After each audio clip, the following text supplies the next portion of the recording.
अस्सलाम वालेकुम वरहमतुल्लाहि वबरकातुहू। क्या आपको पता है नमाज में तशहुद कब पढ़ी जाती है? बिकॉज़ जो लोग नमाज पढ़ते हैं उनको अच्छे से पता है कि तशहुद कब पढ़ी जाती है। तशहुद यानी अत्तहियात।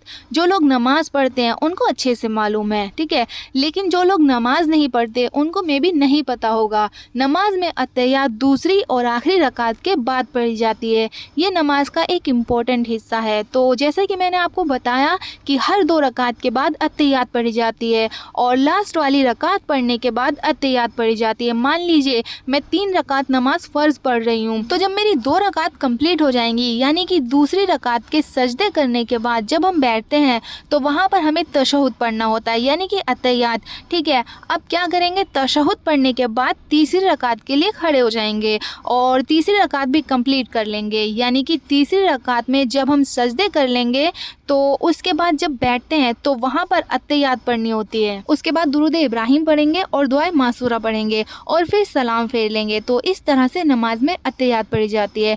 तो चलिए मैं आपको अत्तहियात पढ़कर सुनाती हूँ, स्क्रीन पर गौर करें। बिस्मिल्लाहिर्रहमानिर्रहीम। अत्तहियातु लिल्लाहि वस्सलावातु वत्तय्यिबातु अस्सलामु अलैका अय्युहन नबिय्यु व रहमतुल्लाहि व बरकातुहू। अस्सलामु अलैना व अला इबादिल्लाहिस सालिहीन।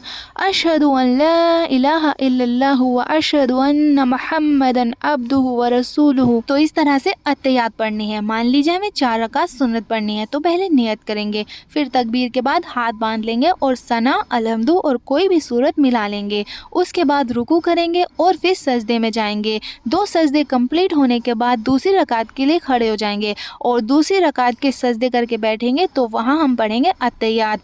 उसके बाद तीसरी रकात के लिए खड़े हो जाएंगे और इसी तरह से तीसरी रकात पढ़ने के बाद चौथी रकात के लिए खड़े होंगे और जब सजदे कर लेंगे चौथी रकात के और बैठ जाएंगे तो वहाँ हम पढ़ेंगे अत्तहियात यानी तशहुद और दुरूद इब्राहिम और दुआए मासूरा। तो नमाज में इस तरह से अत्तहियात पढ़ना होता है। लेकिन जब हम 2 नफिल या 2 सुन्नत पढ़ेंगे तो सिर्फ 1 बार अत्तहियात पढ़नी होती है। 4 सुन्नत पढ़ेंगे तो 2 बार पढ़ते हैं और 3 फ़र्ज़ पढ़ेंगे तब भी 2 बार तशहुद पढ़ेंगे। आई होप आपको अच्छे से समझ आ गया होगा।